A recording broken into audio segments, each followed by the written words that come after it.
Hello दोस्तों, कैसे हो आप सब। आई होप आप अच्छे होंगे। तो हमने पिछली टॉपिक के अंदर पिछली लेसन वीडियो के अंदर डिस्कस किया हमारे प्रतिबिंब के बारे में, गोलीय दर्पण के बारे में, और हमने दर्पण की यानी गोलीय दर्पण की कुछ परिभाषाएं भी हमने पढ़ ली है। उसके आगे थोड़ा हमने पढ़ा कि रिलेशनशिप यानी आर वक्रता दूरी में और फोकस दूरी के अंदर हमने क्या पढ़ा, रिलेशनशिप पढ़ा। दोनों चीज़ें हमने पढ़ ली। उसके बाद में हमारे पास एक फॉर्मूले आ गई। फॉर्मूले जो हैं बड़े इंपॉर्टेंट फॉर्मूले, मज़ा आ जाएंगे वो देखकर। फॉर्मूले थे हमारे पास दोस्तों, R बराबर 2F, F कितना होगा स्मॉल 2F, और F बराबर ज्ञात करोगे तो R बाई। ये दो फॉर्मूले आ जाते हैं। बड़े इंटरेस्टिंग टॉपिक है, बड़े इंटरेस्टिंग फॉर्मूले हैं। इससे कोई भी हमारा जो क्वेश्चन आता है वो एकदम सही होगा। हम क्वेश्चन भी देखेंगे आज।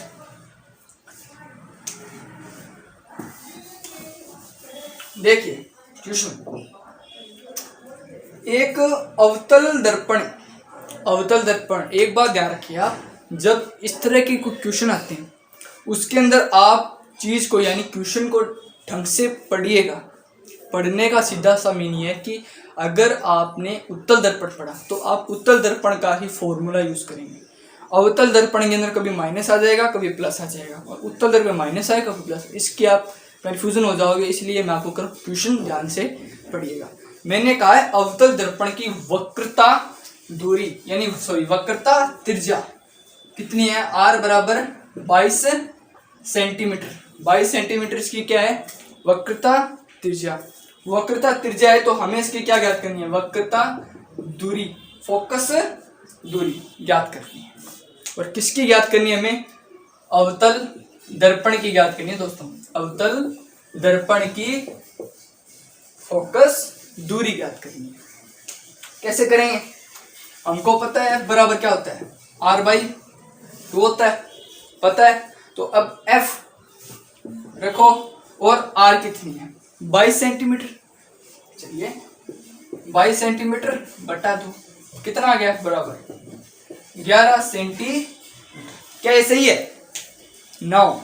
ये सही नहीं है। क्यों सही नहीं है, मैंने कहा अवतल दर्पण, मैंने यहाँ लिख भी दिया। तो अवतल दर्पण आप जानते हो ऐसे, ये C, ये F, ये P, इधर की दूरी ये -R होती है, ये -F होती है। तो ये कितनी आ जाएगी, -22, F कितनी आ जाएगी, -11 सेंटीमीटर। आई होप आपको समझ में आ गया दोस्तों ये चीजें जो मैंने आपको अवतल दर्पण के बारे में बताई। बहुत गर्मी पड़ रही है दोस्तों, जलना पड़ेगा आप सबके लिए। अब अवतल दर्पण के लिए हमने इतना पढ़ लिया, अब किसके बारे में पढ़ेंगे, नहीं है आज की वीडियो के अंदर एक नया टॉपिक जो बड़ा इंपॉर्टेंट है, दर्पण समीकरण। जो हम दर्पण बनाते हैं उसकी एक समीकरण आएगी, एक इक्वेशन आएगी जो हमें ज्ञात करनी है। ठीक है, चलिए हेडिंग डाल सकते हो आप, दर्पण समीकरण या दर्पण सूत्र। ये टॉपिक इस तरह होगा कि आप कोई दर्पण लीजिए, दर्पण के सामने कोई आप बिंब रखिए, बिंब से कोई एक किरण आपको गुजारनी पड़ेगी प्रतिबिंब बनाने के लिए। कोई किरण गुजारिए आप, किरण गुजारोगे तो टकराएगी, टकराने के बाद कहाँ से जाएगी, फोकस से जाएगी। फिर एक दूसरी किरण आपको फिर गुजारनी पड़ेगी, वो कहाँ से जाएगी, फोकस से, फिर अब परावर्तित हो जाए। उसके बाद एक किरण आपको बिंदु C से गुजारनी पड़ेगी, वो टकराने के बाद वही उसी दिशा में परावर्तित हो जाती है। ये कुछ टकराने के कुछ नियम हैं, कुछ परावर्तन के कुछ नियम है, वो मैंने आपको बता दिया। और गोलीय दर्पण के जो नियम है थोड़ा आगे जाके हम इसको डिस्कस करेंगे, लेकिन आप थोड़ा समझिए, आप मेरे साथ कोऑपरेट कीजिए कि मैं जो ये बनाऊंगा वो आपको समझ में आए। ठीक है, इस टॉपिक के बाद हमारा नेक्स्ट टॉपिक वही होगा जो हम इसके बाद डिस्कस करेंगे। दर्पण समीकरण पढ़ते हैं, चलिए स्टार्ट करते हैं दर्पण समीकरण। अब इस दर्पण समीकरण को पढ़ने से पहले हमें दर्पण वो क्या बनाना पड़ेगा, अवतल दर्पण। आप कोई दर्पण लीजिए, लेंस ले लो, कौन सा लोगे आप, दर्पण कौन सा लोगे आप, अवतल दर्पण। अवतल दर्पण मैंने ये लिया, ये देखिए मैं यहाँ साइड में बना रहा हूँ, ये अवतल हमारा दर्पण है।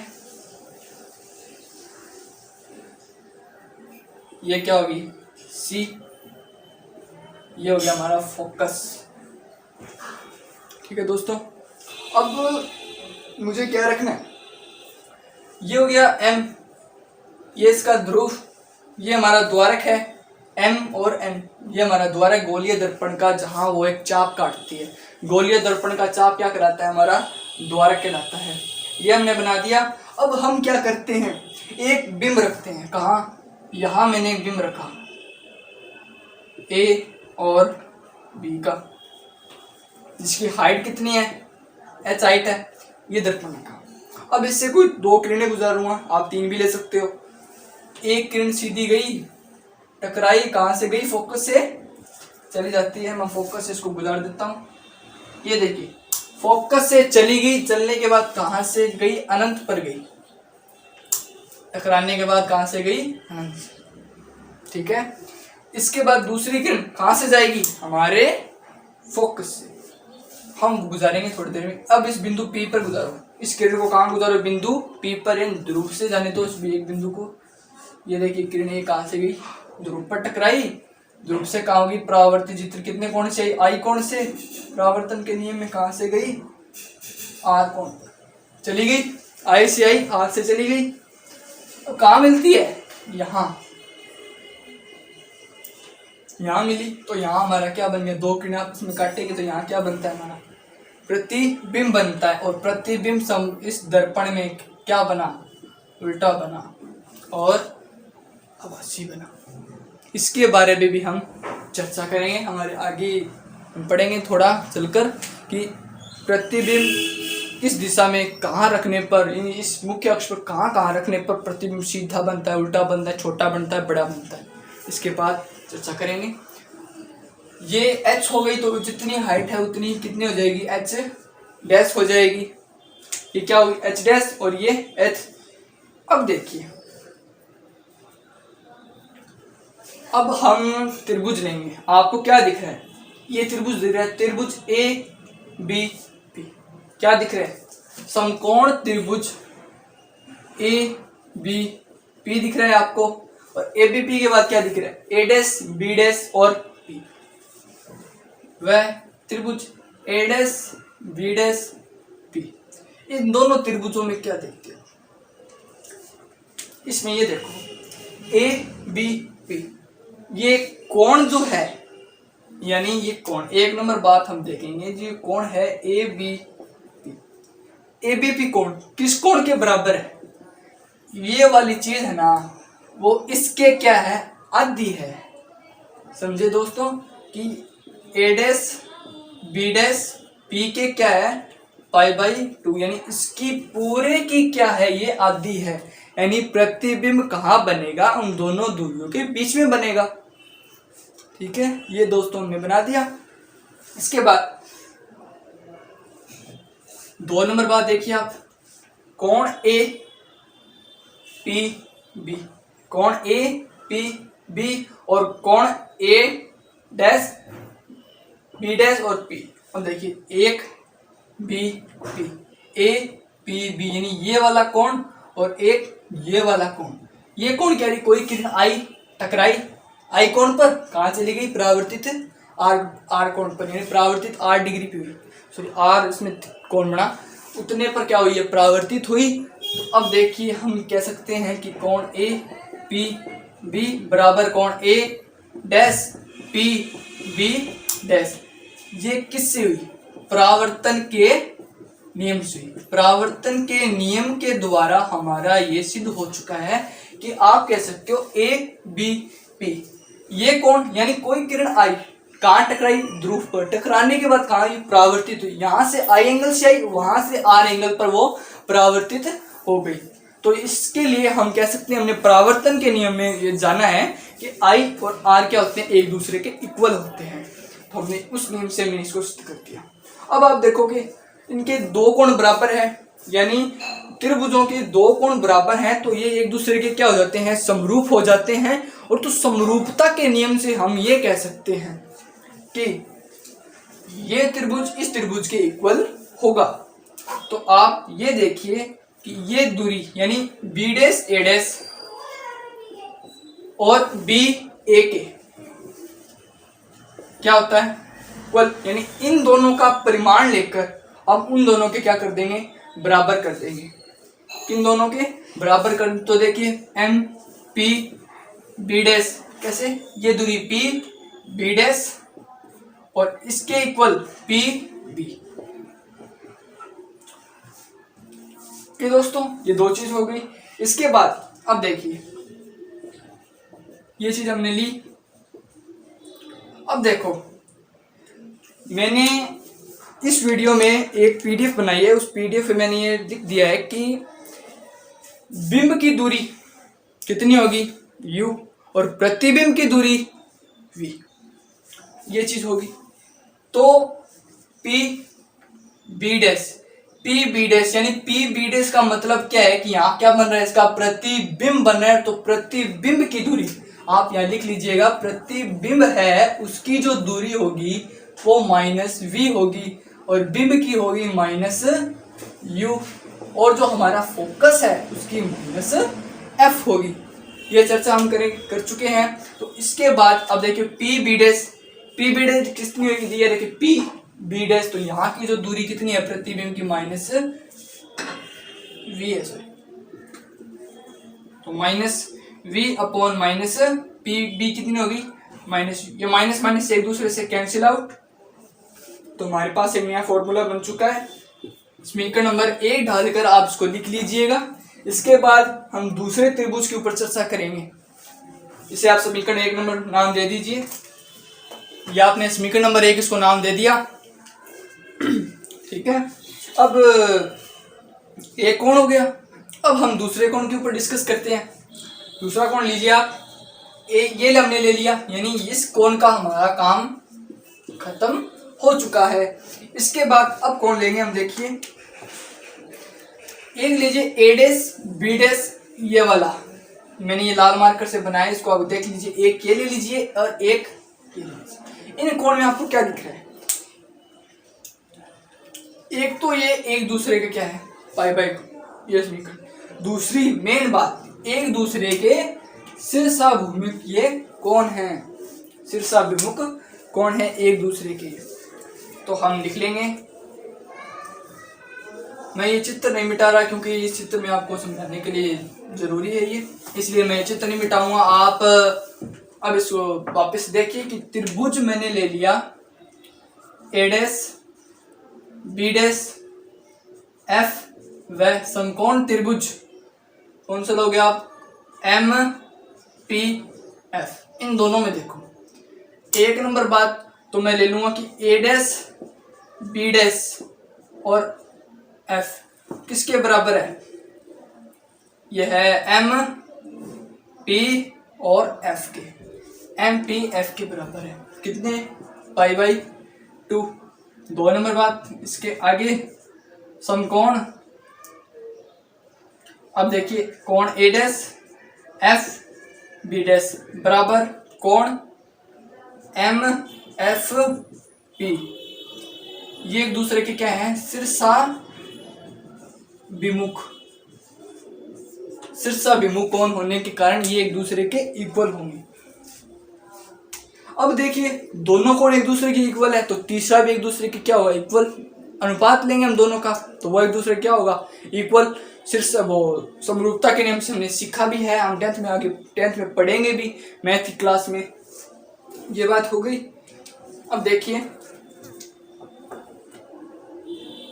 अब ले लीजिए आप कोण, वही बात बी डैश ए डैश अपॉन बी ए, बी डैश ए डैश अपॉन बी ए ले लीजिए, वो किसके बराबर होगा, ये देखिए इसमें एफ, इस त्रिभुज में एफ बी डैश और इसमें पी एफ की, पी एफ की। अब देखिए क्या क्या आपको दिख रहा है। हमको ये पता है कि ये दूरी माइनस वी, ये दूरी माइनस यू और ये माइनस एफ होती है। तो दोस्तों हम ये कैसे निकालेंगे, ये दूरी हम कैसे निकाल सकते थे वाली, पता चलेगा। तो हम एफ बी डैश को क्या लिखेंगे, हम एफ बी डैश को लिख सकते हैं पी बी डैश, यानी पूरे में से इतना हम घटा देंगे तो हमारे पास ये बच जाएगा। चलिए P B dash minus P F, minus करो और अपॉन में हम क्या लगा देंगे, पी एफ तो हमें पता ही होगा, ये लीजिए।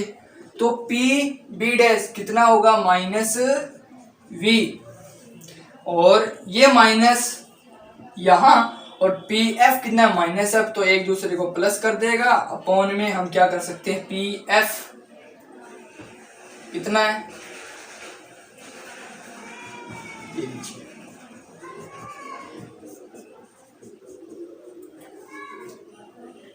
ओके दोस्तों, इसे आप समीकरण नंबर 2 नाम दे दीजिए।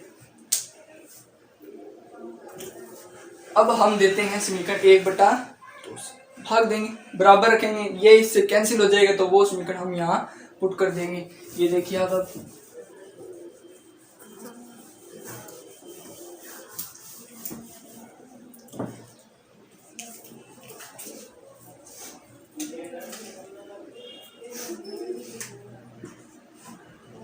समीकरण 1 हमने क्या दी थी, v अपॉन u दी थी,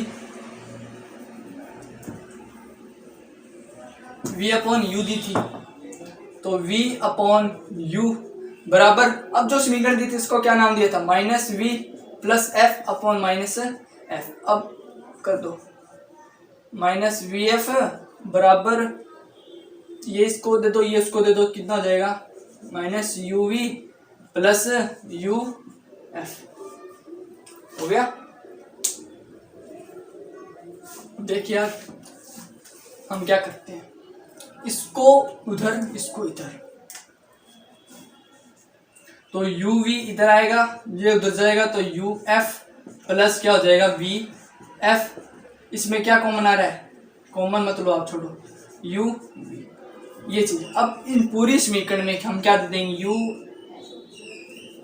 यू वी एफ का भाग दे देंगे तीनों में, इसमें दो यू वी का अपॉन यू वी एफ का, यू एफ बटा यू वी एफ प्लस में वी एफ अपॉन में हम यू वी और एफ का देंगे। अब देखिए यू से यू, वी से वी, तो 1 अपॉन एफ, इससे ये एफ से ये 1 अपॉन वी प्लस 1 अपॉन ये गया 1 अपॉन,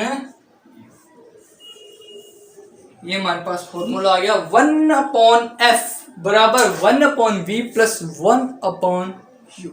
ये हमारा दर्पण सूत्र है, ये हमारा क्या है, दर्पण सूत्र है जो हमें आगे काम देगा। आप इसको नोट कर लीजिए, आपने इसको नोट कर लिया होगा। इसके बाद अब पढ़ते हैं हम कुछ नया टॉपिक, आवर्धनता। इसी टॉपिक के अंदर आवर्धनता आती है, आवर्धन आता है।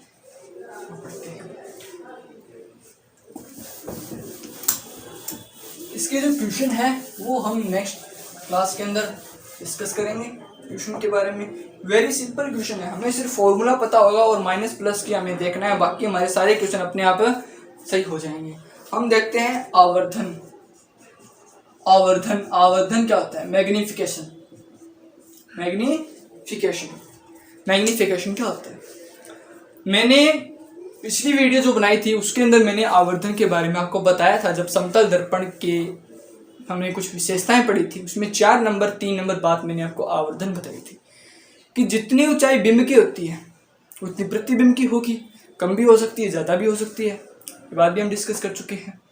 तो इसका एक फॉर्मूला बनता है, इसका एक परिभाषा है कि प्रतिबिंब की ऊंचाई बटे बिंब की ऊंचाई के अनुपात को अनुपात यानी बट्टा, ऊपर और नीचे बट्टा, उसे क्या कहते हैं? आवर्धन कहते हैं। कि प्रतिबिंब की ऊंचाई बटा बिंब की ऊंचाई, प्रतिबिंब की ऊंचाई व बिंब की ऊंचाई के अनुपात को दोस्तों आवर्धन कहते हैं। क्या कहते हैं? आवर्धन, मैग्निफिकेशन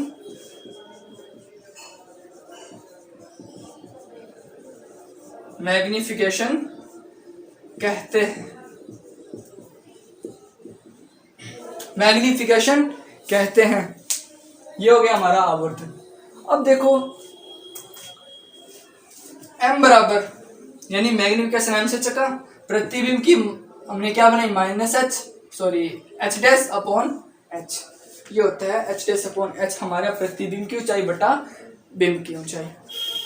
ठीक है दोस्तों, इसे हम आपने जो समीकरण बनाई थी 1/f बराबर 1/u प्लस 1/v, ये ध्रुवण समीकरण थी, उसको आप 3 नंबर समीकरण 3 नंबर नाम दे दीजिए और इसे मैं समीकरण नंबर 4 नाम दे रहा हूँ। क्यों दे रहा हूँ वो अब देखते हैं। अब देखिए हमने समीकरण 1 में हमने पढ़ा था b dash a dash upon b, ए पढ़ा था वो कितना आता है? v अपॉन u आया था। अब b dash upon a dash, ये तो हमारा क्या होता है? आवर्धन होता है। इसकी जगह हम ये लिख सकते हैं h डैश अपॉन h। हम क्या लिख सकते हैं? h डैश अपॉन h को पुट कर दिया और अब देखिए v अपॉन u, और ये दो दूरी है h डैश अपॉन h की। अब ये देखिए, अब कुछ समझ में आता है आपको? आप इसके ऊपर नजर करिए कि ये मैंने क्यों बनाया माइनस। जब आप कार्तीय निर्देशांकों में चलते हो, यहाँ आपने दर्पण रखा, अवतल दर्पण, तो इधर की जो दूरियां होती है वो नेगेटिव, इधर की पॉजिटिव, और ऊपर जाएंगे मुख्य अक्ष के ऊपर तो पॉजिटिव, नीचे जाएंगे तो नेगेटिव। तो हमारा प्रतिबिंब कहाँ बना? यहाँ बना, नीचे की ओर बना, तो प्रतिबिंब h डैश कितना होगा? Minus h dash upon h। ये बना दिया। तो अब इतना लिखा है, तो इसके बाद देखिए इसको हम ऐसे भी कह सकते हैं h डैश अपॉन h बराबर माइनस v अपॉन u। अब ये मान समीकरण नंबर 5, ये हमारी समीकरण नंबर 5 नाम इसको दे दीजिए आप। समीकरण 5 है, समीकरण 5 से हम h डैश अपॉन h का मान किस में रखते हैं? समीकरण नंबर 4 में रखते हैं। ये मान हम इसमें रखते हैं, तो ये जो मान है ना, ये इसके बराबर रखो, तो क्या हो जाएगा? m बराबर, ये किसके बराबर? माइनस, ये 5 नंबर दोस्तों कंफ्यूज हो गया मैं भी थोड़ा, ये माइनस, तो माइनस v अपॉन u। ये हमारा इंपॉर्टेंट फॉर्मूला है जिसे आप याद कर लीजिएगा, ये कंपटीशन के अंदर भी काम आपको देगा। ये होता है आवर्धन, minus v upon minus u। तो हम इससे ये कह सकते हैं कि गोलीय जो दर्पण है, गोलीय दर्पण का जो रेखिक आवर्धन, जो ये आवर्धन है वो बिंब की स्थिति पर निर्भर करता है, यानी बिंब के रखने पर निर्भर करता है। अगर हम बिंब को कहीं दूर रखते हो तो प्रतिबिंब कहीं और जाके बन जाएगा। इसका मतलब सिर्फ ये है कि जो m है आवर्धन है, अगर आप बिंब को यहाँ रखते हो तो आपका प्रतिबिंब कहाँ बनेगा? उल्टा जाकर कहीं दूर बन जाएगा तो कहीं पास बन जाएगा। सिर्फ इस पर निर्भर करेगा। यानी प्रतिबिंब की स्थिति, जैसे जैसे बिंब की स्थिति आप बदलते जाओगे, बिंब को कहीं रखते जाओगे तो प्रतिबिंब भी आपका क्या होता रहेगा? बदलता रहेगा। यानी इस प्रतिबिंब ना, जो हमारा बिंब है वो इनकी स्थितियों पर निर्भर करता है। क्या आपने नोट कर लिया होगा दोस्तों? ठीक है दोस्तों, आप हमारे चैनल को लाइक कीजिए, कमेंट कीजिए और शेयर कीजिए अपने दोस्तों के साथ, और ज़्यादा से ज़्यादा हमें सब्सक्राइब कीजिए। धन्यवाद दोस्तों। आज की क्लास के अंदर हम इतना ही पढ़ेंगे। धन्यवाद।